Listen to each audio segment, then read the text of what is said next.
নমস্কাৰ সকলোকে স্বাগতম জনাইছো আৰম্ভ কৰিছো আমাৰ আজিৰ অনুষ্ঠান অভিমত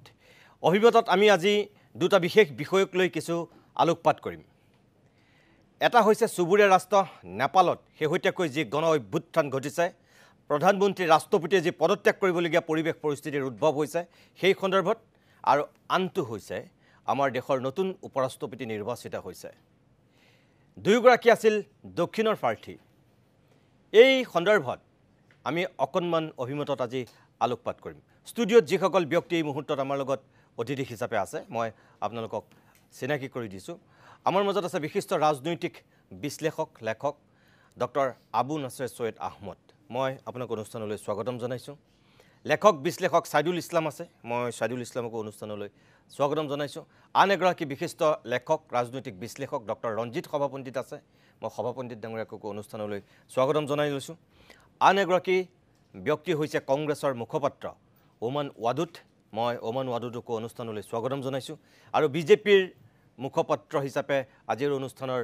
অতিথি কিশোৰ ভট্টাচাৰ্য মই তেখেতকো অনুষ্ঠানলৈ স্বাগতম জনাই লৈছোঁ মই প্ৰথমতে আবু সৈয়দ নাছেৰ আহমেদ আপোনাৰ কাষলৈকে মই আহিছোঁ এই যে শেহতীয়াকৈ আমাৰ সুবুৰীয়া ৰাষ্ট্ৰখনৰ যিটো গণ অভ্যুত্থান আমি যদি চাওঁ 22 চনত শ্ৰীলংকাত যোৱা অলপতে বাংলাদেশত আৰু এতিয়া তৃতীয়খন দেশ হৈছে নেপাল সেইদিনাখনলৈকে অত্যন্ত শান্তিপ্ৰিয় এখন দেশ আছিল সুবুৰীয়া ৰাষ্ট্ৰ নেপাল কিন্তু হঠাৎ নেপালত যে এই পৰিৱেশ পৰিস্থিতিৰ উদ্ভৱ হ'ল প্ৰধানমন্ত্ৰী পদত্যাগ কৰাৰ পিছত আজি কিছু সময় পূৰ্বে ৰাষ্ট্ৰপতিয়ে পদত্যাগ কৰিবলগীয়া পৰিৱেশ পৰিস্থিতিৰ উদ্ভৱ হ'ল আপুনি দীৰ্ঘদিন ধৰি আন্তঃৰাষ্ট্ৰীয় ৰাজনীতি পৰ্যবেক্ষণ কৰিছে লিখামেলা কৰি আহিছে খুব সূক্ষ্মভাৱে আপুনি বিশ্লেষণ কৰে শেহতীয়াকৈ এই নেপালৰ যি গণ অভ্যুত্থান আপুনি কি বুলি ভাবে এই সামাজিক মাধ্যমে আমাৰ শেহতীয়া যদি মই তিনিখন ৰাষ্ট্ৰৰ কথা কওঁ তেনেহলে তিনিখন ৰাষ্ট্ৰতে কিন্তু সামাজিক মাধ্যমৰ এটা বিশেষ ভূমিকা আছে আৰু ইয়ং ব্ৰিগেডটো বিশেষকৈ যুৱ প্ৰজন্মটোৰ এটা ইয়াত সাংঘাতিক ভূমিকা আছে আপুনি কেনেকৈ বিশ্লেষণ কৰিব প্ৰথমতে ক'ব লাগিব যে এক ধৰণৰ পুঞ্জীভূত ক্ষোভ সেইটো উদ্গীৰণ হৈছে হয় আৰু এই ক্ষোভটো এদিনীয়া নহয় এদিনতে ঘপকে এনেকুৱা ধৰণৰ ক্ষোভ এটা হ'ব নোৱাৰে হয় দীঘলীয়া প্ৰচেছত হৈ আছে নেপালত আগৰ পৰা অস্থিৰতা চলি আছিলে আজি বহুত বছৰ ধৰি চলি আছে প্ৰায় 24 বছৰ ধৰি চলি আছিল তাত ৰজাক হত্যা কৰা হৈছিলে নিজৰ সন্তানেই হত্যা কৰিছিলে তাৰপিছত বিদ্ৰোহ হৈছিলে বিৰাট ডাঙৰ বিদ্ৰোহ হৈ গৈছিলে সেই বিদ্ৰোহত বিশেষকৈ খুব বেছি ডাঙৰ ভূমিকা লৈছিলে দাহালে আৰু তেওঁক প্ৰচণ্ড বুলি জনা যায় হয় আৰু তথাপি তেওঁ চিফ মিনিষ্টাৰ এটা প্ৰাইম মিনিষ্টাৰো হৈছিলে তাৰপিছত ইটো পিছত সিটো চৰকাৰ পতন হৈছে গঠিত হৈছে আকৌ পতন হৈছে এনেকৈ বহুখিনি খেলিমেলি হৈ গৈ আছে তাৰপিছত আহিলে শেহতীয়াকৈ যোৱা মাৰ্চ মাহত ৰজাক বিচাৰি আন্দোলন আৰম্ভ হ'ল বহুতে কয় যে আগৰ ৰাজতন্ত্ৰক বিচাৰিলে সেই সময়ত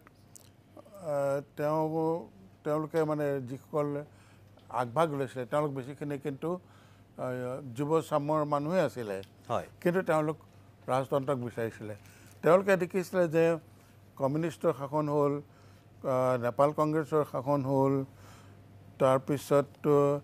দেখোন কোনো ধৰণৰ আমি সাধাৰণ মানুহে যুৱচামে বিশেষকৈ তেওঁলোকে সমস্যাৰ পৰা মুক্তি পোৱা নাই যুৱচামৰ মাজত আটাইতকৈ খেবৰ কাৰণটো হ'ল কি তেওঁলোকৰ যিটো নিবনুৱা সমস্যা এইটো এটা ভয়ংকৰ ৰূপ লৈছিলে তাৰ লগতে দেখিছিলে তেওঁলোকে যে যিসকল ৰাজনৈতিক নেতা আছে তেওঁলোকে এটা ফেবুলাছ জীৱন যাপন কৰিছিলে বিৰাট ডাঙৰ ধৰণৰ দুৰ্নীতি হৈছিল তেওঁলোকৰ ল'ৰা ছোৱালী বিদেশত পঢ়ে ভাল ভাল বিশ্ববিদ্যালয়ত পঢ়ে আৰু এওঁলোকৰ ল'ৰা ছোৱালী সাধাৰণ কলেজ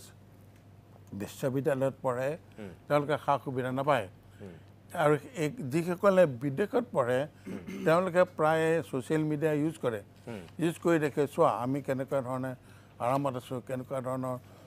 ভালকৈ আমি পঢ়া শুনা কৰিছোঁ, ইমান সুবিধা পাইছোঁ। তেওঁলোকে প্ৰশ্ন হয়, এই নতুন চামৰ প্ৰশ্ন হয় যে তোমালোকে এই যে যিখিনি সুবিধা পাইছা কেনেকৈ পাইছা, এইটো কোনে দিছে? নিশ্চয় কৰাপশ্যনৰ ফলেৰে তোমালোকে এনেকৈ গৈছা, কৰাপশ্যনৰ ৰাস্তাৰেই গৈছা। গতিকে এই ক্ষোভটো একেবাৰে পুঞ্জীভূত হৈ আছিলে। যেতিয়া পুঞ্জীভূত হৈ হৈ হৈ হৈ অৱশেষত যেতিয়া ছ'চিয়েল মিডিয়া বন্ধ কৰি দিলে, তাৰমানে ছ'চিয়েল মিডিয়া বন্ধ কৰাৰ কাৰণটো হ'ল কি যে এই পুঞ্জীভূত খঙৰ ক্ষোভৰ প্ৰত্যুত্তৰত তেওঁলোকেও ইউজ কৰিবলৈ ধৰিলে ছ'চিয়েল মিডিয়া। তেতিয়া চৰকাৰ দেখিলে যে এইটো বৰ বিপদজনক হৈছে, গতিকে ছ'চিয়েল মিডিয়া একেবাৰে বন্ধ কৰি দিব লাগে আৰু মানুহৰ মাজত যোগাযোগৰ একেবাৰে কোনো ধৰণৰ ব্যৱস্থা থাকিব নালাগে, তেতিয়া আমি কণ্ট্ৰল কৰিব পাৰিম। কিন্তু সেইটো বুমেৰাং হ'ল, কাৰণ মানুহক এনেকৈ ধৰি বান্ধি ৰাখিব নোৱাৰে নহয়। গতিকে তেওঁলোকে সেইকাৰণে স্বতঃস্ফূৰ্তভাৱে ওলাই আহিলে আৰু আজি পৰিৱেশ সৃষ্টি হ'ল। হয়, মই আকৌ আপোনাৰ কাষলৈ আহিম। মই ডক্টৰ ৰঞ্জিত সভাপণ্ডিত ডাঙৰীয়া, মই আপোনাৰ কাষলৈ আহিছোঁ। তেখেতে কিছু কথা কৈছে। আপুনি ভাবেনে যে এই প্ৰতিবাদে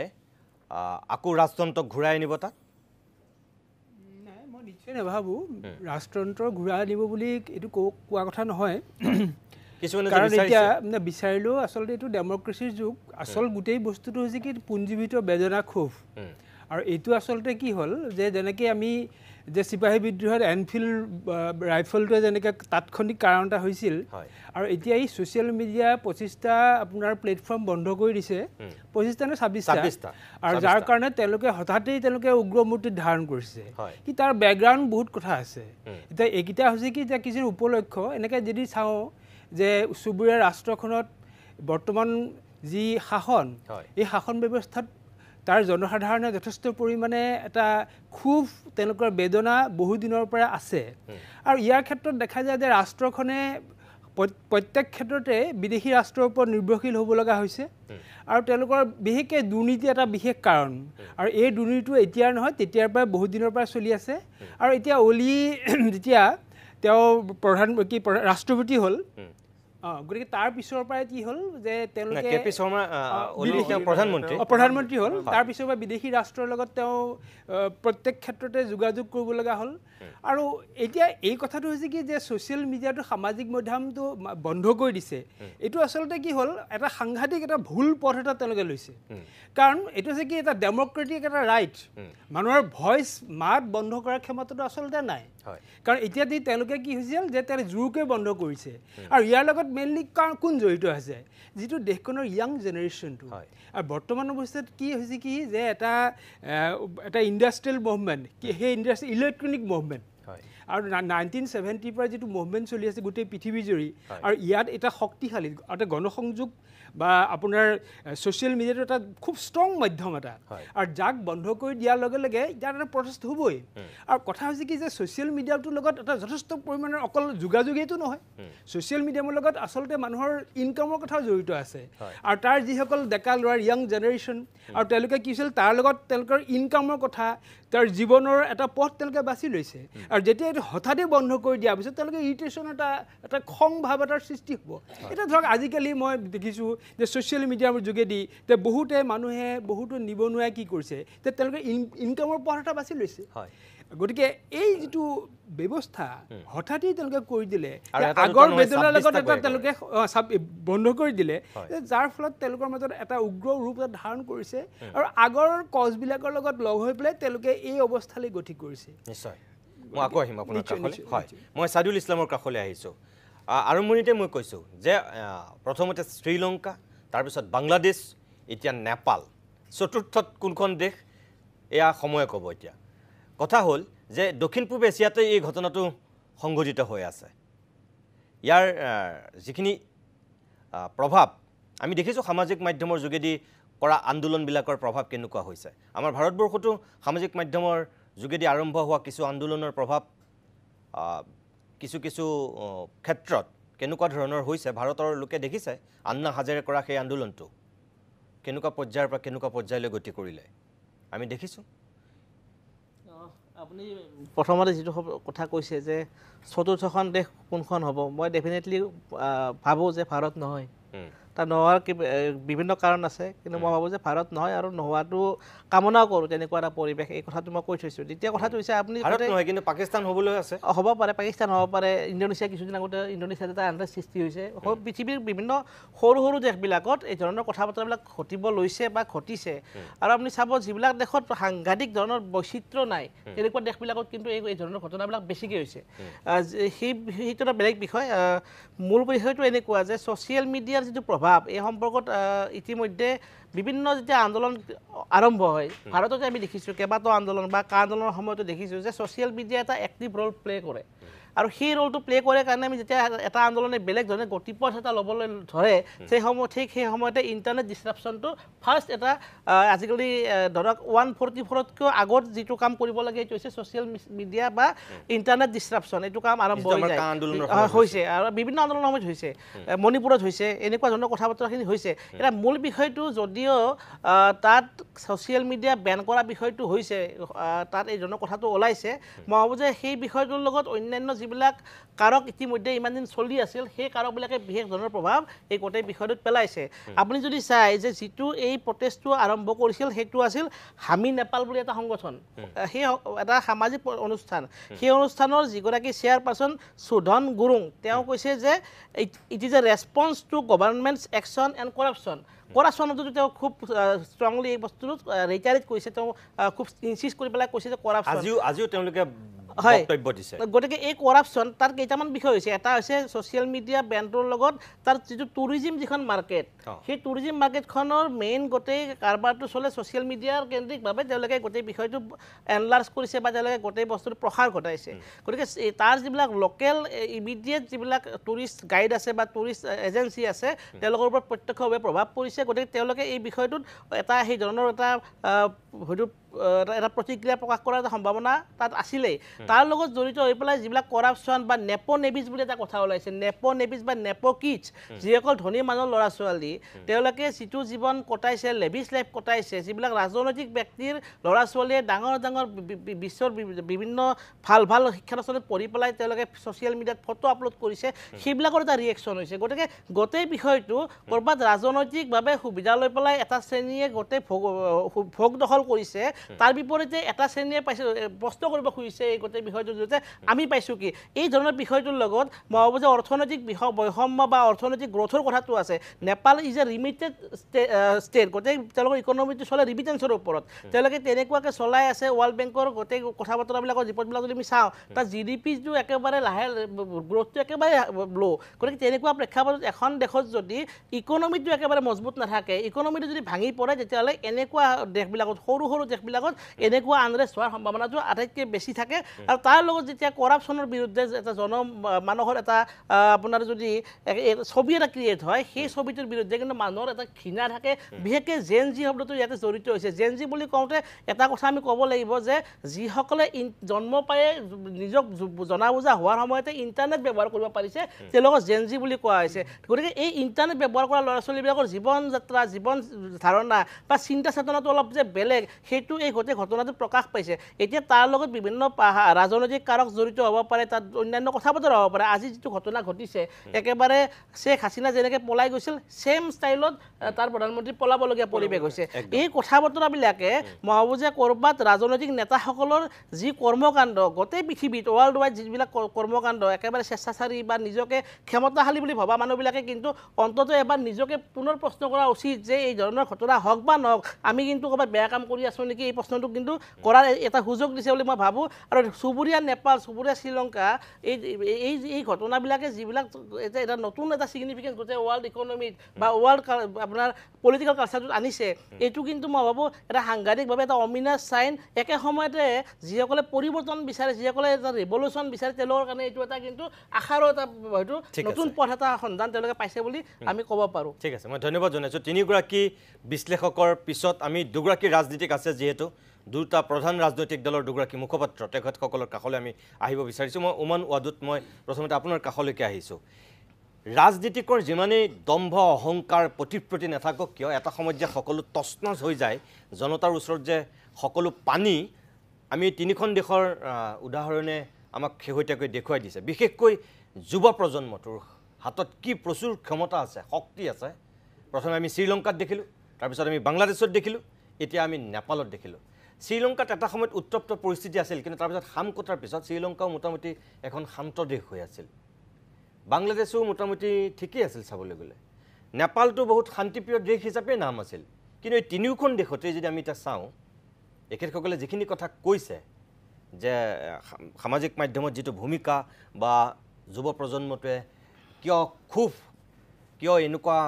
খং কৰিবলগীয়া হৈছে, তেওঁলোক এফালতে বঞ্চিত, তেওঁলোকৰ আকৌ শাসকসকলৰ সন্তান একেবাৰে সা সুবিধা লৈ ৰাজসুখত মগ্ন, এফালে প্ৰতাৰিত প্ৰবঞ্চিত হোৱাৰ ক্ষোভ, আৰু লাষ্টত গৈ শেষত গৈ এতিয়া এই পৰিৱেশ পৰিস্থিতিৰ সৃষ্টি হৈছে। আপুনি নিজে কি বুলি ভাবে যে সঁচাকৈ এইকেইটাই কাৰণ, নে ইয়াত ক'ৰবাত ৰাজনৈতিক কিবা মেৰপেচ জড়িত হৈ আছে? আপুনি যদি 3টা কাণ্ট্ৰিৰ উদাহৰণ আপুনি দিছে, আৰু 3টা কাণ্ট্ৰিৰ যদি আপুনি পেটাৰ্ণটো চাই অলমষ্ট ছেইম। পেটাৰ্ণটো হ'ল যে ছাত্ৰবোৰে, জেনজি, য়াংষ্টাৰ্ছবোৰে এই গোটেই আন্দোলনবোৰ নেতৃত্ব লৈছে, আন্দোলনবোৰ চলাই গৈছে, ৰিস্ক লৈছে, মৰিছে, গোটেই প্লেনিং তেওঁলোকৰ। আৰু মই নাভাবোঁ যে এই ছাত্ৰবোৰক পলিটিকেলি মটিভেট কৰিব পাৰি। নেপালত ধৰক আই থিংক মাৰ্চৰ এটা ভিডিঅ' ভাইৰেল হৈছিলে, এটা সৰু ল'ৰা স্কুল ড্ৰেছ পিন্ধি পেলাই তেওঁ এই আৱেগবোৰ কৈছিলে যে নেপাল আমাৰ, ইয়াত কৰাপশ্যন নচলিব, মূল বস্তুবোৰ। এই 3টা কাণ্ট্ৰিৰ এটা ছেইম পেটাৰ্ণ আছে, violation of rule of law, স্বৈৰাচাৰী চৰকাৰ, কৰাপশ্যন, ইনষ্টিটিউশ্যনবোৰ কম্প্ৰমাইজড, গোটেইখিনি আমি যদি গদি মিডিয়া কওঁ, গোটেইখিনি বস্তু আমাৰ ইয়াতো পাব আপুনি। গতিকে the pattern is same, the features R same, আৰু ৰিয়েকশ্যনবোৰো ছেইম। ইয়াত কোনো ডিফাৰেণ্ট ৰিয়েকশ্যন হোৱা নাই। আৰু আপুনি যিটো কৈছে যে ঠিকে দেখা আছিলে, নাই, আপুনি যদি শ্বেখ হাছিনাৰ চৰকাৰক চাই আপুনি একো ঠিকে নাছিলে, সেই ফ্ৰাষ্ট্ৰেশ্যনটো ওলাই অহা নাছিলে। কাৰণ এনেকৈ ধৰণৰ মানে তেওঁলোকে ইনষ্টিটিউশ্যনবোৰ কম্প্ৰমাইজড হৈ আছিলে, কোনোবাই কিবা এটা মাত উঠালেই তেওঁক জেলত ভৰাই দিয়া। নেপালত তেনেকুৱা ধৰণৰ বস্তু হৈ আছিলে। 2017 চনত এটা এয়াৰবাছ ডিল হৈছিলে। তেতিয়া মই কোনটো কৈছোঁ ঠিকে, মানে যে আভ্যন্তৰীণ সংঘাত দ্বন্দ্ব আছে, কিন্তু বাহিৰৰ পৰা দেখাততো মানে তেওঁলোক শান্তিপূৰ্ণ, নেপাল এখন শান্তিপূৰ্ণ দেশ হিচাপে নাম আছিলে। নাই, সেইটো আছিলে, শান্তিপূৰ্ণ দেশ হিচাপে নাম আছিলে, কিন্তু সেইটোৱে কৈছোঁ যে মানুহৰ ফ্ৰাষ্ট্ৰেশ্যনটো কিমান দেৰিলৈকে আপুনি কণ্ট্ৰল কৰি মানে ঢাকি থ'ব পাৰে, সেই ফ্ৰাষ্ট্ৰেশ্যনটো ওলাই আহিব। তেওঁলোক এতিয়া আপুনি যিমানখিনি আপুনি তেওঁলোকৰ কমেণ্ট চাই আছে,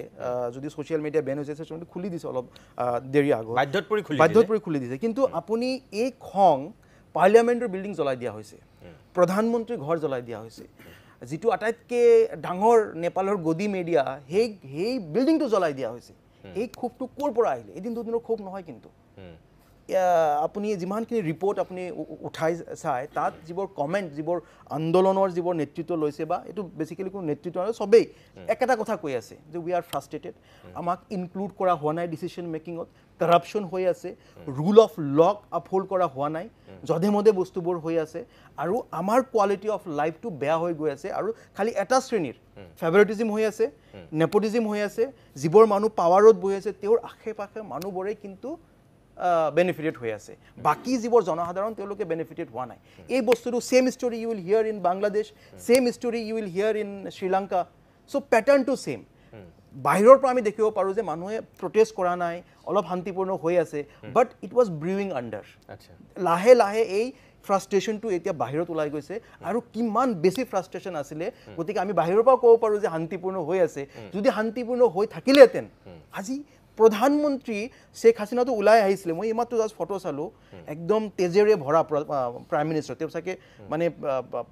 ঠিকে আছে, but all blooded, he is wet under blood. So' আপুনি ভাবিব পাৰে যে এই ক্ষোভটো ক'ৰ পৰা আহিলে। গতিকে মই নাভাবোঁ যে এই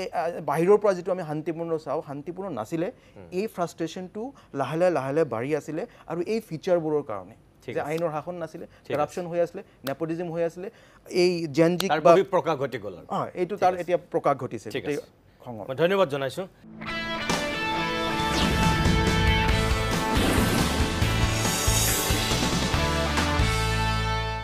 কিশোৰ ভট্টাচাৰ্য, ভাৰতীয় জনতা পাৰ্টীৰ মুখপাত্ৰ, মই আপোনাৰ কাষলৈ আহিছোঁ।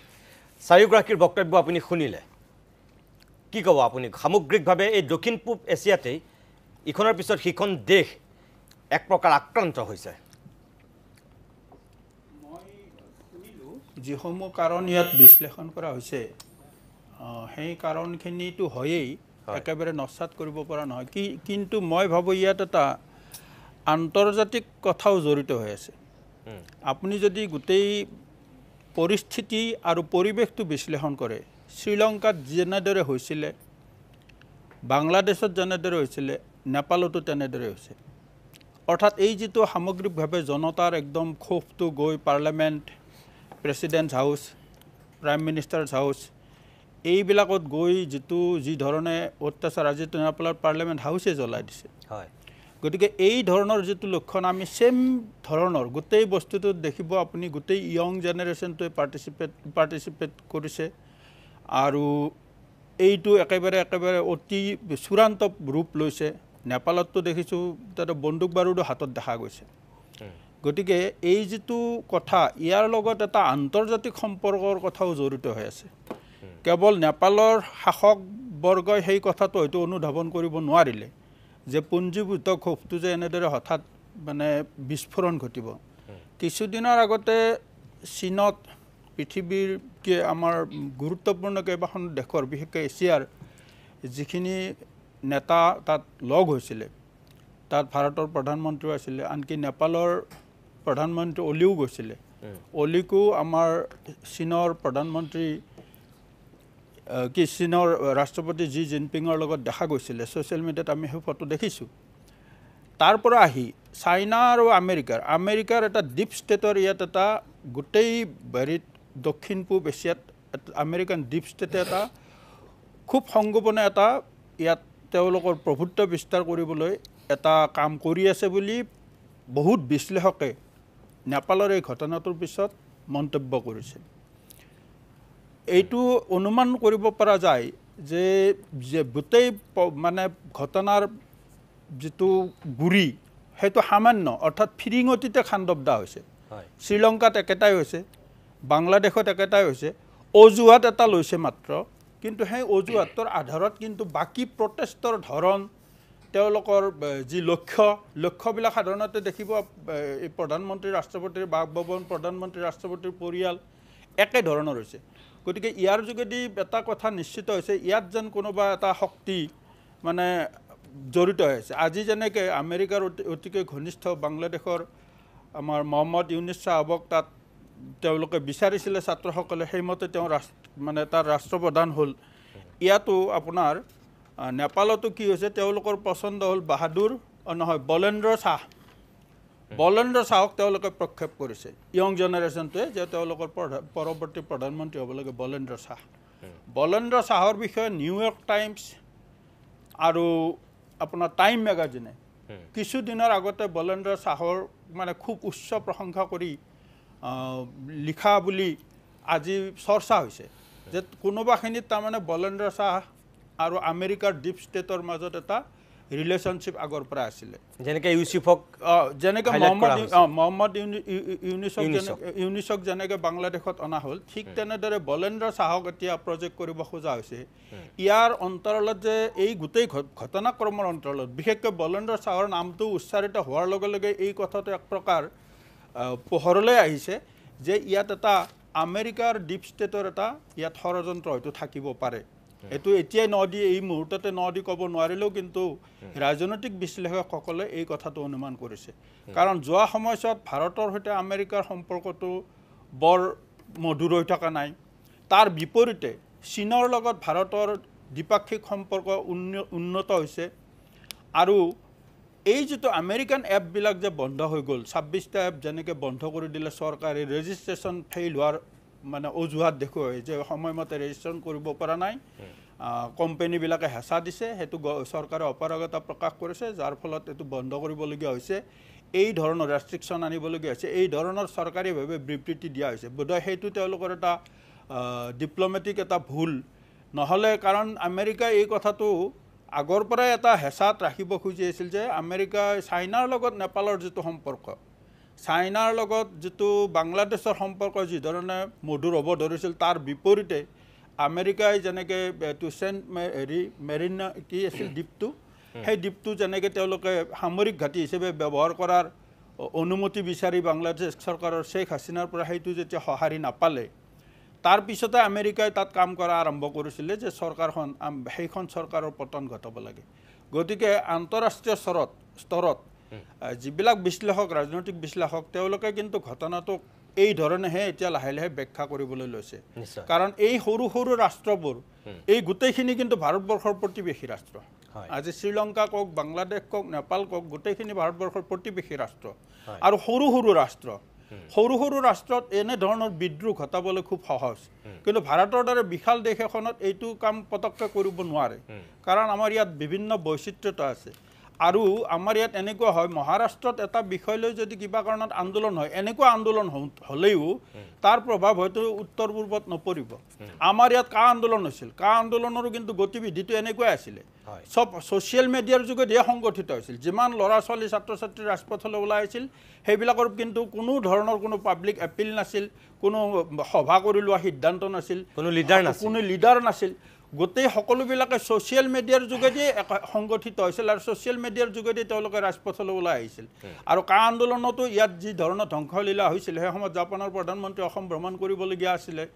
যাৰ ফলত জাপানৰ প্ৰধানমন্ত্ৰী ভ্ৰমণ স্থগিত হ'ল গতিকে এই কিন্তু তৎসত্ত্বেও ইয়াৰ প্ৰভাৱ কিন্তু আমাৰ বেংগলত পৰা নাই ৱেষ্ট বেংগলত পৰা নাই দিল্লীত পৰা নাই বা ভাৰতবৰ্ষৰ আন ৰাজ্যত পৰা নাই ঠিক তেনেকৈ মণিপুৰত যিটো ঘটনা হৈছে মণিপুৰৰ ঘটনাটোৰ পিছত কিন্তু তাৰ প্ৰভাৱ উত্তৰ পূৰ্বাঞ্চলৰ আনকি বাকী ৰাজ্যকেইখনতো পৰা নাই ইয়াত স্বাভাৱিক জীৱন যাত্ৰা অব্যাহত আছে গতিকে এই কথাটো আমেৰিকান ডিপ ষ্টেটৰ হেৰিবিলাকে জানে তেওঁলোকৰ কৌশল নিৰ্ণয়কাৰী মানে মানুহবিলাকে জানে সেইকাৰণে ভাৰতবৰ্ষক তেওঁলোকে সাহস নকৰে কিন্তু ভাৰতবৰ্ষৰ প্ৰতিবেশী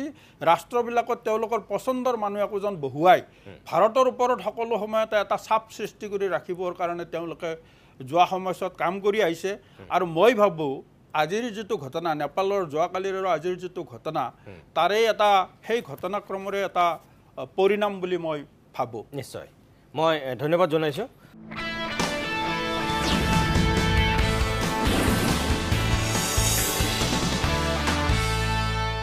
মই ডক্টৰ আহমদ ডাঙৰীয়া মই আপোনাৰ কাষলৈ আহিছোঁ এতিয়া কথা হ'ল যে এই যে ঘটনাবিলাক ঘটিছে ইখনৰ পিছত সিখন দেশত সামাজিক মাধ্যমৰ এটা ব্যাপক প্ৰভাৱ আছে এই তিনিওখন দেশতে যিখিনি ঘটনা এতিয়া ঘটিলে আপুনি কি বুলি ভাবে যে যিটো লক্ষ্য আৰু উদ্দেশ্যত প্ৰথমতে আৰম্ভ হয় তাৰ পৰিণতিটো কি হৈছে গৈ শ্ৰীলংকাত বাংলাদেশত আমি দেখিছোঁ মহম্মদ ইউনিছক তেওঁলোকে মানে তদাৰকী উপদেষ্টা হিচাপে ৰাখি পেলাই দায়িত্ব দিলে ইয়াতো এতিয়া কিশোৰ ভট্টাচাৰ্যই কোৱাৰ ধৰণে তেওঁলোকৰ চইচ আছে কোনে দেশখন চলাব লাগে তেওঁলোকে তেখেতৰ নেতৃত্ব বিচাৰিছে আগতীয়াকৈ কৈ দিছে হয় কথাটো হৈছে কি মানে আমি যিটো দেখিছোঁ ট্ৰেণ্ডটো সেই ট্ৰেণ্ড মানে ছ'চিয়েল মিডিয়া ইউজ কৰি পেলাই মানুহ একত্ৰিত হোৱাৰ যিটো টেণ্ডেঞ্চি সেইটো আমি 2008 দেখিছিলোঁ প্ৰথমতে হেৰিত পাকিস্তানত হ'ল জেনেৰেল মুশ্বাৰফৰ এগেইনষ্টে এটা বিৰাট খুব মানুহৰ আছিলে আৰু সেইটো ছ'চিয়েল মিডিয়াৰ যোগেদি খুব প্ৰকাশ কৰিছিলে তাৰ মালদ্বীপত মহম্মদ গাইমৰ বিৰুদ্ধে হ'ল তাত তেওঁ উপৰিলে তাৰপিছত আহিলে বেগম খালিদা জিয়াৰ বিৰুদ্ধে বাংলাদেশত 2008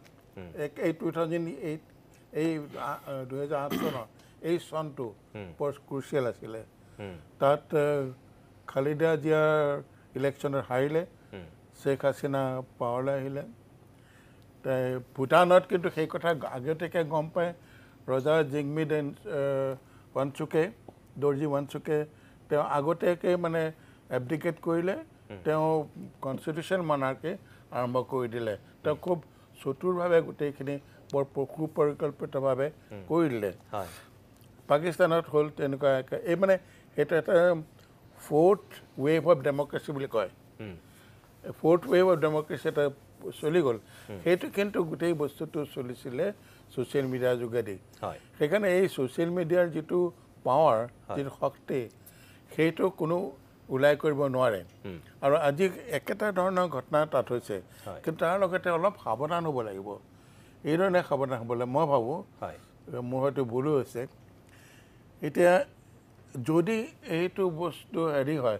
এই আন্দোলনবিলাক খুব স্পণ্টেনিয়াছ হয় খুব ডিচিপ্লিন ৱে নহয়, খেলি মেলিকৈ হয়, তেনেহ'লে তাৰ কিন্তু হেৰি ফলাফল বৰ ভাল নহ'ব। বহুত দিনৰ আগতে লেনিনে এটা কথা কৈছিলে যে বিপ্লৱবিলাক যিসকলে অৰ্গেনাইজ কৰে তেওঁলোক খুব ডিচিপ্লিন আৰু সুপৰিকল্পিত মানুহ হ'ব লাগিব, নহ'লে কিন্তু কেঅছ হ'ব। আৰু সেই কথাটো অন্য ছ'চিয়েল চায়েন্সেও কৈছিলে, যেনে ডাৰ্কহামে কৈছিলে যে কেঅছ হ'বলৈ দিব নালাগে, মানুহৰ ক্ষোভ থাকে, হতাশা থাকে, হয় তাৰ প্ৰকাশ হ'বই লাগিব, কিন্তু সেইটো যদি খেলি মেলিকৈ হয়, কেঅটিক ৱে হয়, বেমেজালিৰে হয়, তেনেহ'লে তাৰ ফলাফল ভাল নহ'ব। সেই বস্তুটোৱে বাংলাদেশত এতিয়া হৈছে। আজি বাংলাদেশত চৰকাৰ বদলি হয়, শ্বেখ হাছিনা বদলি গ'ল, কিন্তু তাৰ অৱস্থাটো ভাল হৈছে জানো? তাততো ফাণ্ডামেণ্টেল মৌলবাদীবিলাকে সেইকাৰণে এইবিলাক ক্ষেত্ৰত অলপ সাৱধান হ'ব লাগিব। নেপালৰ মানুহখিনিও যিসকল ডেকা ল'ৰা ছোৱালী ওলাই আহিছে তেওঁলোকেও সাৱধান হ'ব লাগিব, যাতে আমাৰ দেশখন আৰু এখন বাংলাদেশ নহয়, সেইটো কথা চিন্তা কৰিব লাগিব, নহ'লে গোটেই তেওঁলোকৰ পাৰপাছটো ভুল হৈ যাব আৰু সেইটো বিফল হ'ব। হয়, মই ডক্টৰ সভাপতি ডাঙৰীয়া, মই এই কথাটোকে মানে তেখেতৰ পৰা জানিব বিচাৰিছিলোঁ যে সামাজিক মাধ্যমেৰে আৰম্ভ হোৱা এই আন্দোলনবিলাকৰ পৰিণতিটো কি হৈছেগৈ গৈ। এতিয়া ধৰি লওক যে গণতান্ত্ৰিক দেশ এখনত আন্দোলন, প্ৰতিবাদ, ধৰ্ণা এইটো হ'বই, এটা শান্তিপূৰ্ণভাৱে এইটো কৰিব পাৰে, কিন্তু শেহতীয়াকৈ এই সামাজিক মাধ্যমৰ যিটো ট্ৰেণ্ড আৰম্ভ হৈছে এইটো কিন্তু প্ৰত্যেকখন ৰাষ্ট্ৰৰ কাৰণে অলপ ভাবুকিস্বৰূপ। এতিয়া ধৰক যি ধৰণে ভাঙি পিটি লণ্ডভণ্ড কৰি একদম জুই জ্বলাই দিয়া হৈছে, খঙৰ হয় বাৰু, তাত শাসকৰো দুখ আছে, সেইটোতো সঁচাই, কিন্তু হ'লেও আমিতো গণতান্ত্ৰিক প্ৰক্ৰিয়াখনত বিশ্বাস কৰা মানুহ প্ৰত্যেকখন দেশতে। আপুনি বাংলাদেশতেই চাওক, আপুনি নেপালতেই চাওক, আপুনি শ্ৰীলংকাতেই চাওক,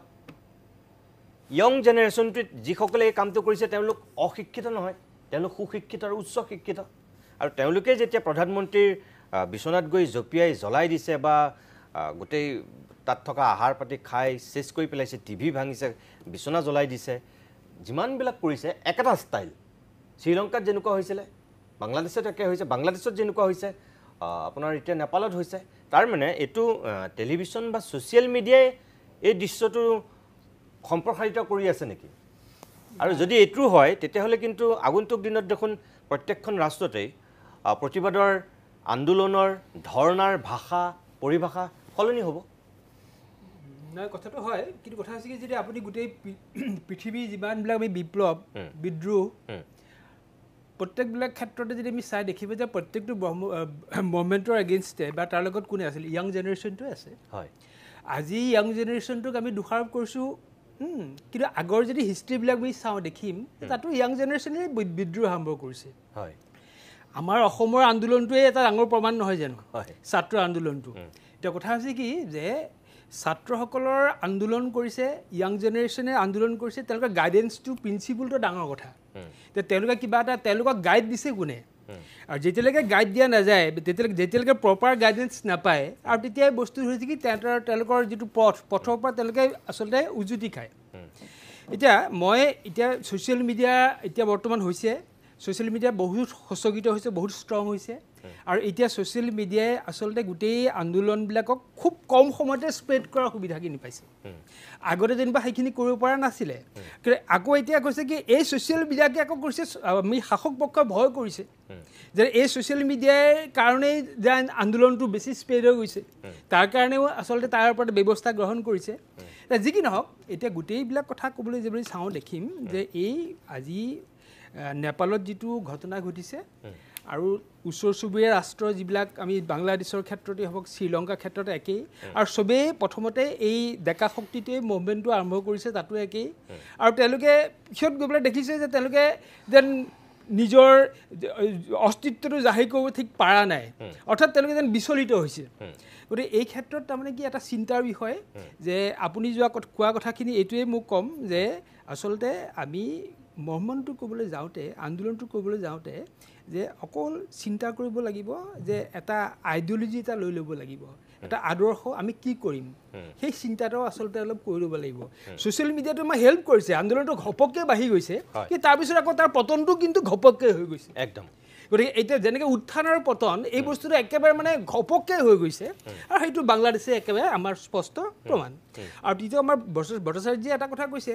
যে এইটো আন্তঃৰাষ্ট্ৰীয় এইটো কথাটো একদম ডিনাই কৰিবলগীয়া কথা নহয় একদম স্পষ্ট কথা কাৰণ আমি দেখিছোঁ যে বাংলাদেশৰ ক্ষেত্ৰতে দেখিছোঁ বা শ্ৰীলংকাৰ ক্ষেত্ৰতে দেখিছোঁ আৰু এতিয়া নেপালৰ ক্ষেত্ৰতে আৰু যে ওচৰ চুবুৰীয়া যিবিলাক ৰাষ্ট্ৰ ম্যানমাৰৰ ক্ষেত্ৰতো আমি দেখিয়ে আহিছোঁ যে চাইনাৰ প্ৰভাৱটো তাত অত্যন্ত বেছি আগৰ পৰাই হৈ আছে ঠিক সেইদৰে আমি ভূটানৰ ক্ষেত্ৰতো তাৰ আমি দেখিছোঁৱেই যেটো আমি দেখিছো যে যেটো আমেৰিকাই ডাইৰেক্ট চীনক একো কৰিব নোৱাৰে কিন্তু চীনৰ লগত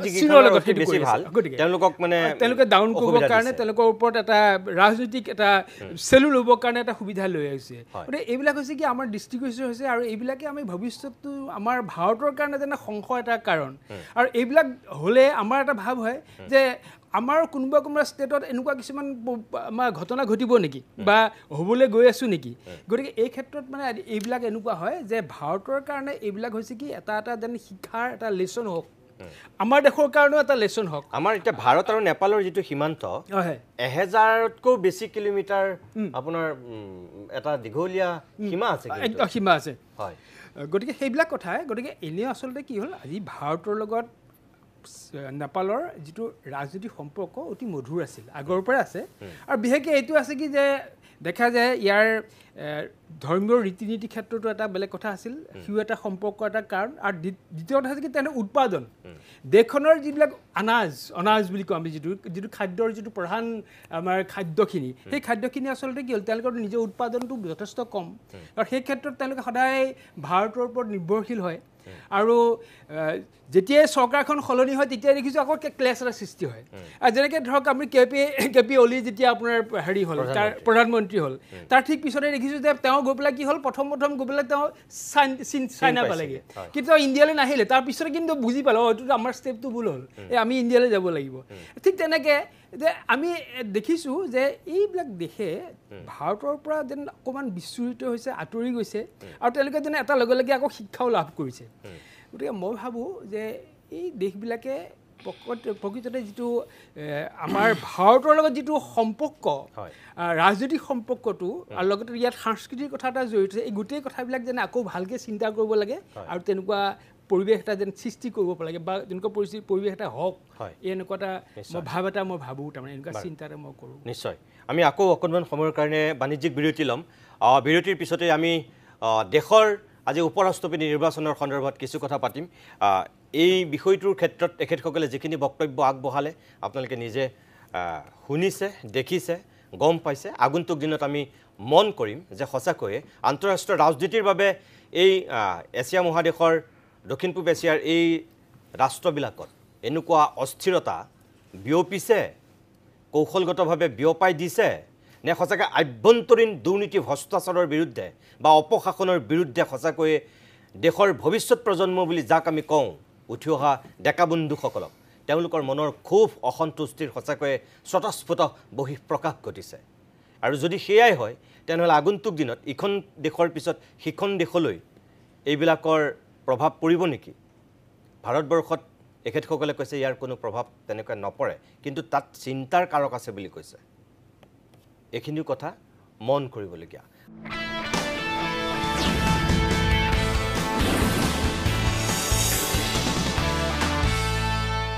আজি নতুনকৈ যেহেতু উপৰাষ্ট্ৰপতি নিৰ্বাচিত হৈছে সেই সন্দৰ্ভতে অকণমান কথা পাতিম মই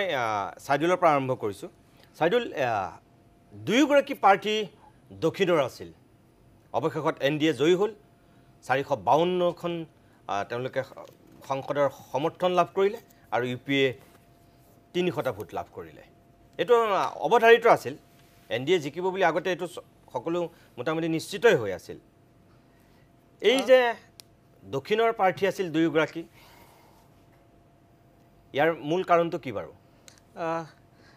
এটা কথা কৈ থওঁ যে নাম্বাৰ যিটো গেম এৰিথমেটিক্স বাই এৰিথমেটিক্স এইটো ৰিজাল্টটো আগতে ওলাই আছিলে আৰু ওলাই থাকে নৰ্মেলি চাইলি থাকে 1952ৰ পৰা মাত্ৰ 3গৰাকী উপৰাষ্ট্ৰপতিয়ে এতিয়ালৈকে আনকণ্টেষ্টেড জিকিছে আদাৰৱাইজ বাকী সব কণ্টেষ্ট হৈছে আৰু কণ্টেষ্টবিলাক নামমাত্ৰ হয় বেছিভাগ ক্ষেত্ৰতে। এইবাৰ আপোনাৰ যোৱাবাৰ যিটো ৰিজাল্ট আছিল সেইটোতকৈ এইবাৰ অপজিশ্যনে কিছু ভাল কৰিছে। যোৱাবাৰ 22% ভোট পাইছিল, এইবাৰ 40% ভোট পাইছে। কথাটো সেইটো। এতিয়া আপোনাৰ মূল কথাটো এইটো যে দক্ষিণৰ কাহিনীটো যিটো আহিলে, দক্ষিণৰ কথাটো এনেকুৱা 26 চনৰ এপ্ৰিল মে মাহত যদি অগাবিছা নহয় নিৰ্বাচন, তেতিয়াহ'লে 5খন ষ্টেটত নিৰ্বাচন হ'ব। অসম, ৱেষ্ট বেংগল, কেৰালা, তামিলনাডু আৰু এখন কেন্দ্ৰীয় শাসিত অঞ্চল পণ্ডিচেৰী। এই কেইখনৰ ভিতৰত অসম বা আপোনাৰ কেৰালাত কিছু অসম আৰু পণ্ডিচেৰী বাদ দি পেলাই বাকী কেইখনত বিজেপিৰ কাৰণে কিছু খেলা অলপ বেলেগ বেলেগ অংক আছে। ৱেষ্ট বেংগলত যদিও বিশেষ সাংঘাতিকভাৱে ধৰক বিজেপি হিচাপত তাৰ বা NDA হিচাপত বিশেষ সাংঘাতিক কিবা এটা পৰিৱৰ্তন কৰি পেলাই চৰকাৰলৈ আহিব তেনেকুৱা এতিয়ালৈকে অৱস্থাটো অহা নাই। অসম আৰু পণ্ডিচেৰীক বাদ দি পেলাই বাকী কেইখনত বিজেপি অন্তত নিজৰ চকু যেনেকৈ ৰাখিব পৰা পৰিৱেশটো যেনেকৈ নিৰ্মাণ কৰিব বিচাৰিছে। ৱেষ্ট বেংগলৰ কথাটো বাদ দি পেলাই আমি দক্ষিণলৈকে যদি যাওঁ তেতিয়া আমি চাম তামিলনাডু আৰু কেৰালাত এতিয়ালৈকে বিজেপি সাংঘাতিকভাৱে পখা মেলিব পৰা নাই। কিন্তু তামিলনাডুত আপুনি চাব, তামিলনাডুত AIADMKৰ লগত বিজেপিৰ এটা এলাইনমেণ্ট আছে আৰু তাৰ বিপৰীতে DMKৰ লগত কংগ্ৰেছে তাত চৰকাৰ কৰি আছে আৰু ষ্টেলিন তাত এগৰাকী শক্তিশালী মুখ্যমন্ত্ৰী দক্ষিণৰ পৰা। গতিকে তেনেকুৱা প্ৰেক্ষাপটত গোটেই নিৰ্বাচনটোত আমি দেখিছোঁ যে যোৱা নিৰ্বাচনৰ আগে আগে উৰিষ্যা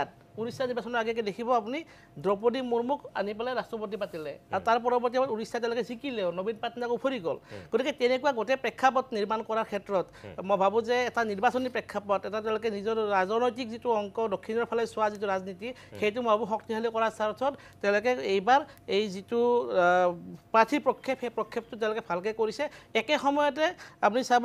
অপজিশ্যন ফেকশ্যনটোৱে কিন্তু খুব ইণ্টেলিজেণ্টলি সেই বস্তুটো কাউণ্টাৰ কৰিছে। তেওঁলোকে চাউথ ইণ্ডিয়াৰ পৰাই দিছে, দি পেলাই এক প্ৰকাৰ বিজেপিৰ লগত থকা যিকেইটা মূল দল এটা সময়ত আছিল ধৰক আৰু এতিয়া BJD এতিয়া তেওঁলোকে নাই, তেওঁলোকক এক প্ৰকাৰ ভোটটো এবষ্টেইন কৰিবলৈ বাধ্য কৰি দিছে। তেনেকুৱা পৰিৱেশলৈকে তেওঁলোকে নিব পাৰিছে। ঠিক তেনেকৈ আপুনি চাব তাত BRS এটা সময়ত বিজেপিৰ লগত তেওঁলোকে এটা এলাইনমেণ্টত আছিল, তেওঁলোকে এতিয়া NDAতো নাই, UPAতো নাই। তেওঁলোকে নিজৰ ষ্টেণ্ডটো ক্লিয়াৰ কৰিবৰ কাৰণে বাধ্য হৈছে যে আমি এতিয়া UPA NDA কাৰো লগতে নাই, কাৰণ হায়দৰাবাদত কিছুদিন পিছতে বাই ইলেকশ্যন আছে। গতিকে গোটেই প্ৰেক্ষাপটটোত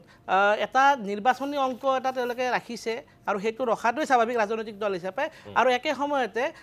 একেবাৰে ৰিজাল্টটো যদিও দেশ আছিলে তথাপি অপজিশ্যন ফেকশ্যনটোৱে দক্ষিণাত্যৰ যিকেইটা দল আছে যি NDAৰ লগত আছে সেইকেইটা দলক কিছু পৰিমাণে চাপৰ মাজত ৰাখিবৰ কাৰণে দক্ষিণৰ প্ৰাৰ্থী দিছে। আৰু এটা কথা ক'ব লাগিব, তামিলনাডুৰ পৰা এগৰাকী তেওঁলোকৰ তৃতীয়গৰাকী উপৰাষ্ট্ৰপতি, এই not the first or second, তৃতীয়গৰাকী উপৰাষ্ট্ৰপতি। গতিকে তেনেকুৱা প্ৰেক্ষাপটত অপজিশ্যনৰ মাজত দক্ষিণৰ ভোটৰ ফালে কিন্তু তেওঁলোকে চকু ৰখা যেন এটা দুয়োটা পক্ষই অপজিশ্যন বা সাহসীয় দুয়োটা পক্ষই এটা বাৰ্তা দিব খুজিছে দক্ষিণৰ ভোটাৰক যে আমি তোমালোকৰ লগত আছোঁ, তোমালোকে অনাগত নিৰ্বাচনত আমাৰ লগত থাকিব লাগিব। সেই কথাটো এক প্ৰকাৰ আমি দেখিলোঁ। আৰু একে সময়তে অপজিশ্যন ফেকশ্যনটোৰ যিটো শক্তি সেই শক্তিটো তেওঁলোকে অটুট ৰাখিব পাৰিবনে নাই সেই লৈ পেলাই যিটো মানুহৰ মনত এটা শংকা, সেই শংকাটো এই গোটেই কথাটোত ওলাই পৰিছে। আৰু সেই শংকাটোৰ মাজৰ পৰা যিহেতু এতিয়া জয়ৰাম ৰমেশে যিটো কথা কৈছে যে বাই এৰিথমেটিক্স যদিও NDA জিকিছে আমি মৰেল ভিক্টৰী এটা পাইছোঁ কাৰণ আমি 300 নম্বৰ পাইছোঁ। যদিও তেওঁলোকৰ টোটেল সংখ্যাটো আছিল 315, তেওঁলোকৰ সংখ্যাটো এতিয়া 300লৈকে নামিলেও কিন্তু অপজিশ্যনৰ যিটো মৰ্যাদা তেওঁলোকে হয়তো নিজে ৰাখিব পাৰিছে বুলি অনুমান বা ভাবি লৈছে। একে সময়তে NDA ফেকশ্যনটোৰ টোটেল নাম্বাৰ আছিল 427, তেওঁলোকৰ বাই MPs নাম্বাৰ, কিন্তু তেওঁলোকে কিন্তু সেই নাম্বাৰটো এনহেঞ্চ কৰি পেলাই 452লৈকে যাব পাৰিছে। গতিকে গোটেই ইলেকশ্যনটো এটা সাংঘাতিক আকৰ্ষণ কৰিব লগা একো কথা নাছিল, কিন্তু গণতন্ত্ৰৰ কাৰণে এটা ভাল কথা যে অপজিশ্যনে এই গোটেই নিৰ্বাচনটো খেলিছে। মই ডক্টৰ ৰঞ্জিত সভাপণ্ডিত, মই আপোনাৰ কাষলৈ আহিছোঁ। চাইদুলে যে কৈছে ধৰক উৰিষ্যাত বিজু জনতা দলক ঘৰুৱাই বিজেপিয়েতো শাসনলৈ আহিছে, কিন্তু তাৰপিছতো বিজু জনতা দলে এটা কৌশলগত স্থিতি লৈছে। BRSৰ ক্ষেত্ৰত আমি যদি তেওঁ যিটো কথা কৈছে সেইটো হয় যে এতিয়া তাত উপ নিৰ্বাচন আছে, কিন্তু BRSৰ লগত যদি আপুনি চায় তেনেহ'লে ফাইটটো কাৰ? এই যে কৌশলগত স্থিতি লৈছে এওঁ কৈছে যে বিৰোধী এফালৰ পৰা সফল হৈছে, কিন্তু আনফালৰ পৰা এইটো লগা নাই নে যে ডাইৰেক্ট বিজেপিৰ এগেইনষ্টত বিজু জনতা দল আছে এতিয়া উৰিষ্যাত? থাকিব পাৰে, সেইটো কথা হয়, কিন্তু কথা হৈছে কি যে বিজু জনতা দলে সদায় ইয়াৰ লাষ্ট কেইবাটাও নিৰ্বাচনত বিশেষকৈ ৰাজনৈতিক ক্ষেত্ৰখনত তেওঁলোকে নিজকে সদায় বচাই চলি আহিছে। তেওঁলোকে নিউট্ৰেল পাৰ্ট এটা আগতেও লৈ আহিছে, সেইটো সঁচা কথা। কাৰণ তেওঁলোকে স্পষ্টভাৱে এই যিটো উৰিষ্যাৰ শেহতীয়া বিধানসভাৰ নিৰ্বাচন হ'ল তাত তেওঁলোকে হাৰিলে আৰু সেই হাৰাৰ পিছতো তেওঁলোকে কিছু পৰিমাণে সলনি হৈছে তেওঁলোকৰ দৃষ্টি বিজেপিৰ প্ৰতি কিন্তু তাৰ আগতে বিজেপি তেওঁলোকে পাৰ্টনাৰে আছিলে যুগ যুগ ধৰি বিজেপি তেওঁলোকে এটা ভাল কোৱালিশ্যন দলেই আছিলে কিন্তু এটা কথা মোৰ স্পষ্ট যে ইণ্ডিয়া বা ইণ্ডি গোটৰ যিটো তেওঁলোকৰ মাজত এটা ভাঙোনমুখী অৱস্থা এটা অলপ দিনৰ আগলৈকে আমি দেখি আহিছিলোঁ কিন্তু এই নিৰ্বাচনটোৱে এটা সক্ৰিয় অৱস্থালৈ লৈ গৈছে তেওঁলোকৰ মাজত এটা যিটো ৰাজনৈতিক সমন্বয় এই সমন্বয়টো অতি গুৰুত্বপূৰ্ণ কথা দ্বিতীয় এটা কথা হৈছে কি যে ভাৰতৰ ইণ্ডিয়াৰ যিটো ৰাজনৈতিক অৱস্থা পৰিৱেশ এই গোটেই ব্যৱস্থাটোৰ ক্ষেত্ৰত আমি দক্ষিণ ভাৰতৰ গুৰুত্বটো ক্ৰমান্বয়ে বাঢ়ি গৈছে মাজতে কোনোবা এজনে মোক ক'লে যে হুইল বি আফটাৰ মোদী মোদীৰ পিছত ভাৰতবৰ্ষৰ প্ৰাইম মিনিষ্টাৰ কোন তেনেকুৱা এটা প্ৰশ্ন আহিছিল আৰু তেতিয়া এই বস্তুটো ক'লৈ যাব এই পথটো কোনফালে যাব উত্তৰলৈ যাব নে দক্ষিণলৈ যাব আৰু তেতিয়া মোক কৈছিল নহয় এইটো দক্ষিণৰ ফালে গৈ আছে কাৰণ উত্তৰ ভাৰতৰ ৰাজনৈতিক যিটো বৰ্তমান পৰিস্থিতি বা যিটো ৰাজনৈতিক ছেটআপ এই ছেটআপটো কিন্তু একেবাৰে স্থায়ী নহয় বিজেপিৰ কাৰণে বিজেপিৰ কাৰণে লাহে লাহে লাহে লাহে ইয়াত এটা যেন ভাঙোনমুখী পৰিৱেশ এটা লাহে লাহে গ্ৰ' কৰি আহিছে আৰু তেওঁলোকে এতিয়া ভাবিছে এটা স্থায়ী হিচাপে তেওঁলোকে কি কৰিব লাগিব বা অৰ্থাৎ পথটো পৰিৱৰ্তন কৰিবৰ কাৰণে তেওঁলোকে দক্ষিণৰ ফালে তেওঁলোকে গতি কৰিছে কিন্তু দক্ষিণতো খোপনি পুতিবই পৰা নাই কিন্তু কথা হৈছে কি যে আজি DMK AIDMK দুটাটো দল আছে ঠিক তেনেকৈ ধৰক আমি দেখিছোঁ যে অন্ধ্ৰপ্ৰদেশতো ঠিক তেনেকৈ যে দুটা দল নাইডুৰ ক্ষেত্ৰতো সম্পূৰ্ণ হৈছে কি NDA এটা হেৰি আছিল সমিল মিলৰ এটা দল আছিল বা তেওঁলোকৰ লগত যোগসূত্ৰ আছিল কিন্তু এইটো মোৰ ধাৰণাগত কথা কৈছোঁ এইটো মই কোৱা নাই যে দক্ষিণলৈ প্ৰাইম মিনিষ্টাৰৰ পদটো গুচি যাব কিন্তু কথা হৈছে কি যে ইম্পৰ্টেঞ্চটো বাঢ়ি গৈ আছে ঠিক আছে গতিকে সেই ক্ষেত্ৰত মই ক'বলৈ গৈছোঁ যে এই নিৰ্বাচনটো ৰাষ্ট্ৰপতি নিৰ্বাচন দেখাত সহজ হয় কিন্তু ইয়াত এটা ছিগনিফিকেণ্ট আছে এটা ছিগনিফিকেণ্ট দিছে আৰু ভৱিষ্যতে ভাৰতৰ যিটো আগন্তুক ৰাজ্যবিলাকৰ যি নিৰ্বাচন এই নিৰ্বাচনত ইয়াত কিন্তু এটা গুৰুত্বপূৰ্ণ এটা যেন লেচন আছে সেইটো মোৰ জাষ্ট মই এটা মাত্ৰ বাক্য এড কৰি দিব খুজিছোঁ সেইটো হৈছে হিন্দী বলৰ প্ৰতি দাক্ষিণাত্যৰ যিটো ক্ষোভ সেই ক্ষোভটোৰ লগত অনাগত যিটো ডিলিমিটেশ্যন হ'বলৈ গৈ আছে সেই ডিলিমিটেশ্যনৰ যিটো অংক যিটো 777টা চিট বাঢ়িব বা চিটলৈকে বাঢ়িব বুলি কোৱা হৈছে তাত ইমান দিনে যিটো কাৰণতে গোটেই ডিলিমিটেশ্যন প্ৰক্ৰিয়াটো বন্ধ কৰি ৰখা হৈছিল চাউথ ইণ্ডিয়াৰ জনসংখ্যাটো ফ্ৰিজিং হৈ যোৱাৰ কাৰণে সেই কথাটোৰ লগত কিন্তু ক'ৰবাত এনেকুৱা কথা এটা হ'ব পাৰে যে লাহে লাহে চাউথ ইণ্ডিয়াত এটা নতুন এটা চিন্তা গঢ় লৈছে যে আমাক আকৌ ঠগি দিয়া হ'ব নেকি আমাৰ নাম্বাৰটো আকৌ কমি যাব নেকি সেই কথাটোৰ এটা বাৰ্তা দিব খোজা হৈছে চাগে যে আমি চাউথ ইণ্ডিয়াৰ লগত আছোঁ এই ধৰণৰ বাৰ্তা দিব খোজা মই ডক্টৰ আমোদ ডাঙৰীয়া মই আপোনাৰ কাষলৈ আহিছোঁ যে এখেতসকলে যিটো কথা কৈছে আপুনি ভাবেনে যে সঁচাকৈ আগন্তুক দিনত তামিলনাডু কেৰালাৰ ইলেকশ্যনৰ প্ৰতি লক্ষ্য ৰাখি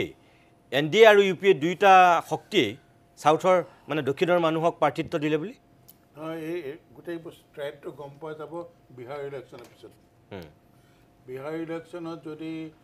বিজেপি মিত্ৰ দলে ভাল ফল দেখুৱাব নোৱাৰে তেতিয়া অলপ চিফ্ট কৰিব কিন্তু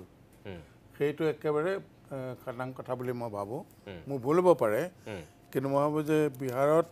বিহাৰৰ নিৰ্বাচনটো বৰ ক্ৰুচিয়েল হৈ আছে আৰু সেইটোৱে কিছু ধাৰা এটা দিশ এটা দেখুৱাই দিব পাৰে আৰু এটা কথা ঠিক আমি যিমানেই নকওঁ মই ভাবোঁ দেই যে হিন্দী বলয়ৰ যিটো প্ৰভাৱ ভাৰতৰ ৰাজনীতি সেইটো নকমে সেইটো অক্ষুণ্ণ থাকিব গতিকে তাৰ মাজতে যদি কিবা জেগা উলিয়াই দিব পাৰে দক্ষিণত তেতিয়া বেলেগ কথা কিন্তু দক্ষিণত পেকেটে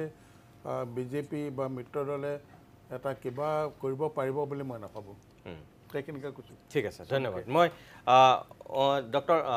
ওমান আদুত মই আপোনাৰ কাষলৈ আহিছোঁ শেষত এটা কথা বিজেপিয়ে আজি কৈ আছে যে আপোনালোকে হাৰিম বুলি জানেই তাৰপিছতো জানিও আপোনালোকে খেলিব লাগে কাৰণেহে নিৰ্বাচনটো খেলিলে স্পষ্ট অংক আগতীয়াকৈ হৈ আছিল আনকি অসমৰ সাংসদেও কৈছে অসমৰ মন্ত্ৰীও কৈছে এই কথাটো আই বেগ টু ডিছএগ্ৰী চাওক ইয়াত দক্ষিণ ভাৰতৰ কথা কোৱা হৈছে যে বাৰ্তা দিয়াৰ কাৰণে চেষ্টা কৰা হৈছে আমাৰ যিটো বাৰ্তা হয় আমাৰ বাৰ্তাটো ইজ ভেৰি ক্লিয়াৰ মই জাষ্ট আপোনাক কেইদিনমান আগত লৈ যাব বিচাৰিম যে এই পৰিস্থিতিটো কিয় এৰাইজ হ'ল এই পৰিস্থিতিটো এইকাৰণে এৰাইজ হ'ল যে জগদীপ ধাংকাৰ যোনে উপৰাষ্ট্ৰপতি আছিলে তেওঁ ৰিজাইন দিবলগীয়া হ'ল আৰু তেওঁ কৈছিলে হেল্থ ইছ্যু নাছিলে জগদীপ ধনখৰ এনেকুৱা এজন মানুহ যোনে কৈছিলে যে 142 আৰ্টিকল 140 অফ দ্য কনষ্টিটিউশ্যন যিটো নেকি আমাৰ সুপ্ৰিম কোৰ্টৰ কমপ্লিট জাষ্টিছ কৰাৰ কাৰণে এটা আৰ্টিকেল হয় তাক তেওঁ নিউক্লিয়াৰ মিছাইল বুলি কৈছিলে তেওঁ নিজকে একলব্য RSS বুলি কৈছিলে এনেকুৱা ধৰণৰ মানে সাইকোফান্সি কৰা মানুহ গৈ পেলাই এটা ইণ্ডিপেণ্ডেণ্ট ডিসিশন লৈছিলে কি যে এজন জাজক ইম্পিচ কৰাৰ কাৰণে যিটো মোশন হয় সেই মোশনটো তেওঁ এপাৰেণ্টলি তেওঁ বিজেপিক নুহুদাকে তেওঁ বস্তুটো আগবঢ়োৱাৰ কাৰণে এটা ইণ্টেন্ট পদক্ষেপ লৈছিলে তাৰ কাৰণে এপাৰেণ্টলি দ্য বিজেপি ৱাজ এম্বাৰেছড এণ্ড তেওঁ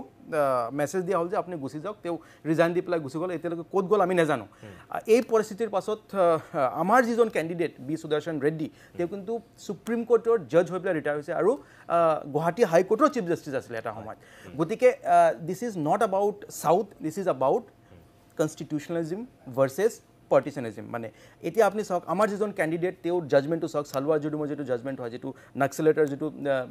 জাজমেণ্ট আছিলে তাত তেওঁ কৈছিলে যে এই মানুহবোৰক আপুনি চিভিলিয়ানবোৰক আপুনি আৰ্ম কৰিব নোৱাৰে black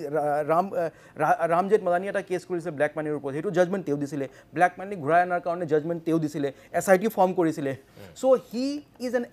epitome of equality justice and someone who upholds constitution democratic institution work uphold kora ejon manu apuni NDA candidate sauk teo RSS er manu hoy teo BJP dubar ki I think MP asile tar pasot Jharkhand tar pasot nai agote MP asile teo Jharkhand aru Maharashtra teo governor asile gotike এজন পাৰ্টিসান মানুহ গুছাই পেলাই আৰু এজন পাৰ্টিসান মানুহ আনিছে আমাৰ India ব্লকৰ যেটো বাৰ্তা আছিলে that was to save the soul of the democracy আপোনালোকে কোনো দলীয় ব্যক্তিক দিয়া নাছিল আপুনি হেতুৱে ক'ব দ্যাট ইজ হোৱাট আমি দলীয় ব্যক্তিটো বাদে দিও দলীয় ব্যক্তি বাদে দিও এনেকুৱা এজন মানুহ যিজন মানুহে সদায় ইনষ্টিটিউশনক আপহোল্ড কৰিছে আৰু এই ৰাজ্য ভিপিৰ যেটো আপোনাৰ ইনষ্টিটিউশন হয় কনষ্টিটিউশনাল এটা ইনষ্টিটিউশন হয় বহুত ডাঙৰ এটা ইনষ্টিটিউশন হয় ইণ্ডিপেণ্ডেণ্ট ইনষ্টিটিউশন হয় হেতু কিন্তু বিজেপিয়ে কম্প্ৰমাইজ কৰিছে আমি হেতুক আপহেল কৰাৰ কাৰণে আমাৰ কেণ্ডিডেট আছিল আৰু লাষ্ট পিস অফ ইনফৰমেশন যে 2022 যিজন আমাৰ কেণ্ডিডেট আছিলে আমি আই থিংক 26% ভোট পাইছিলো এবাৰ আমি 40% ভোট পাইছো আমাৰ 100% এটেন্ডেন্স আছে সো আমাৰ যেটো বাৰ্তা সংবিধানক ৰক্ষা কৰাৰ কাৰণে ডেমোক্ৰেটিক ইনষ্টিটিউশনবোৰ ৰক্ষা কৰাৰ কাৰণে তাৰ কাৰণে আমি মাৰবান্ধি থৈছো মই আপোনাক ধন্যবাদ জনাইছো আপুনি খুব সুন্দৰ কথা এটা কৈছে কিন্তু তাৰ পিছতো মই আৰু এটা কথা সুধিম আজি বিৰোধীত থকা কাৰণেহে হাৰিম বুলি জানি পেলাই গণতন্ত্ৰ ৰক্ষা কৰাৰ স্বাৰ্থত কংগ্ৰেছ আৰু ইউপিএ এইটো সিদ্ধান্ত যদি লৈছে যেতিয়া জিকাৰ স্বাৰ্থত যেতিয়া থাকে যেটো শক্তিত থাকে তেতিয়াতো কংগ্ৰেছে এইটো স্থিতি নলয় APJ আব্দুল কালামৰ নিচিনা মানুহক কংগ্ৰেছে সমৰ্থন কৰা নাছিল আমি তেতিয়া আপোনালোকে কাক প্ৰাৰ্থিত্ব দিছিল APJ আব্দুল কালামৰ বিৰুদ্ধে শুনক আমি এনেকুৱা ধৰণৰ যিবোৰ আমাৰ তলত আপুনি ইনষ্টিটিউশনবোৰ চাওক আমাৰ তলত যিমান ইনষ্টিটিউশন আছিল আপুনি supreme court high court ED CBI election commission of India তাৰ ইণ্ডিপেণ্ডেন্স আছিল নে নাই আজি আপুনি কম্পেয়াৰ কৰি চাওক যে এই ইনষ্টিটিউশনাল ইণ্ডিপেণ্ডেন্স তেতিয়া কেনেকুৱা আছিল কংগ্ৰেছ চৰকাৰৰ অধীনত আৰু এতিয়া কেনেকুৱা আছে আপুনি ডিফাৰেন্সটো একদম ইট ইজ ভেৰি অ্যাপাৰেন্ট মই কেটো বুজি পাইছো কিন্তু আপুনি যদি নিউট্ৰেল পাৰ্সনৰ কথা কৈছে APJ আব্দুল কালাম তো কোনো ৰাজনীতিবিদ নাছিল তেওঁ মহান বিজ্ঞানী আছিল অকল ভাৰতবৰ্ষৰ নহয় পৃথিৱীৰ এজন স্বনামধন্য ব্যক্তি আছিল তেনেকুৱা মানুহক কিন্তু বাজপেয়ী আনি পেলাই ৰাষ্ট্ৰপতিৰ পদত অধিষ্ঠিত কৰাইছে যেতিয়াতো আপোনালোকে সমৰ্থন কৰা নাছিল আমাৰ তেনেকুৱা বহুত সেন্স অফ কোঅৰ্ডিনেশনটো দেৰিকে আহিলে মই হেতুকে কৰিছো আনসাৰী হামিদ আনসাৰী কোন আছিলে হামিদ আনসাৰী কোন আছিলে তাৰ আগত যিমান ৰাষ্ট্ৰপতি হওক উপৰাষ্ট্ৰপতি হওক আমাৰ ইয়াৰ পৰা ফখৰুদ্দিন আহমেদ যিজন নেকি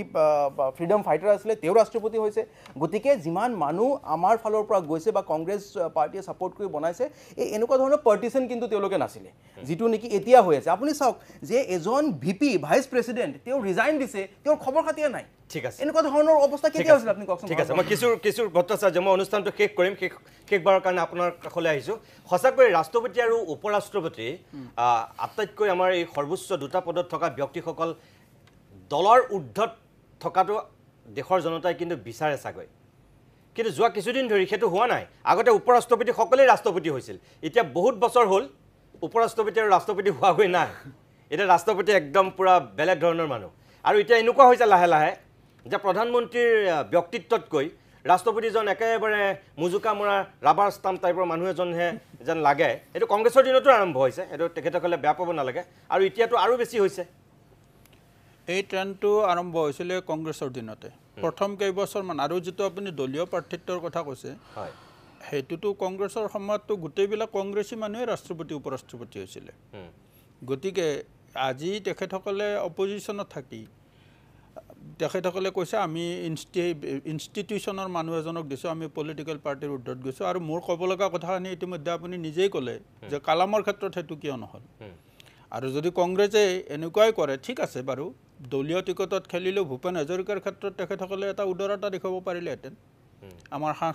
সাংস্কৃতিক জগতৰ বা অসমৰ এগৰাকী পুৰুধা ব্যক্তি হিচাপে সেই ভূপেন হাজৰিকাকোতো হৰুৱা হৈছিলে কংগ্ৰেছৰ হাততে 2004 চনত বিজেপিৰ প্ৰাৰ্থী হিচাপে যেতিয়া ইলেকশ্যন খেলিছে আৰু ভূপেন হাজৰিকাকো নহয় ভূপেন হাজৰিকাকো কিন্তু আনিছিল নহয় ভূপেন একদম কম্পেৰিজনটো একদম ঠিক নহয়